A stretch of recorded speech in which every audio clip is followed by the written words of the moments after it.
Shalom. Yeah, I have a word from the book of Ecclesiastes, chapter 12, verse 1, and it says, "Remember your Creator in the days of your youth, before the days of trouble come, and the years approach when you will say, I find no pleasure in them." In short, when you are young, now is the time when God can use you, limitlessly, You got strength in your bones, you got the vigor and aggressiveness to serve the Lord in any sector. You have no limit of time, age. You're in your prime. God can use you to win souls, to serve Him, to witness. You can take it to the corners of the earth. Like there's no limit to what you can do. So Solomon here was urging you, like, use your age to your advantage and serve the Lord. Make known of His awesomeness, of His sovereignty.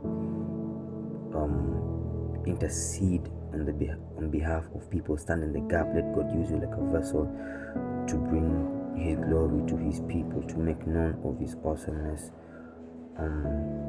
Wage war against Satan.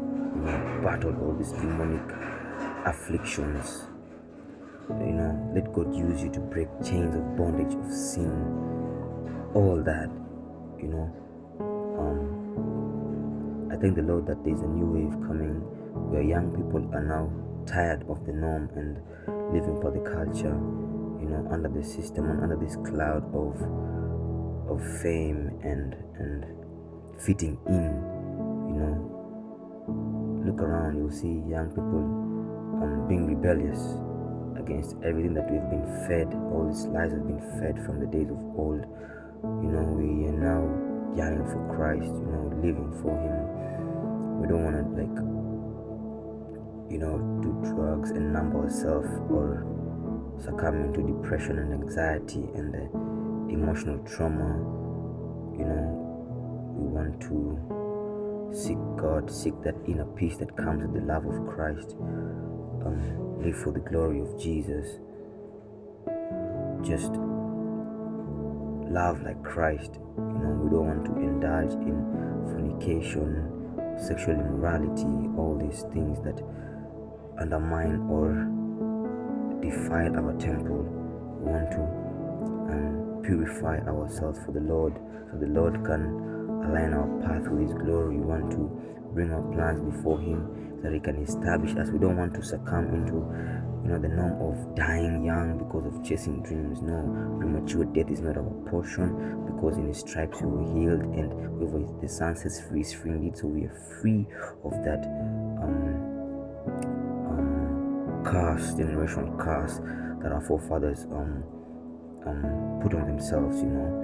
Living for the culture, just fitting in and doing the wrong things. But the Bible says, if whatever we're doing is wrong, it is sin. And resist the devil, and he shall flee from you. That is the only way you can defeat Satan. If you resist his ways, he has schemes, man. You can't even number them. He uses manipulation to lure you into sin so that he can trap your soul. Once he traps your soul, you have no way of communicating with the Father through the Spirit, and you're doomed. So remember your Creator in the days of your youth, before the days of trouble come. The years approach when you will say, I find no pleasure in them. Yani mtumikie Mungu angali una nguvu wa ujana before you grow old, and you can't. So let God use you, and He will take you places, man. Grace can open doors money can't. Shalom.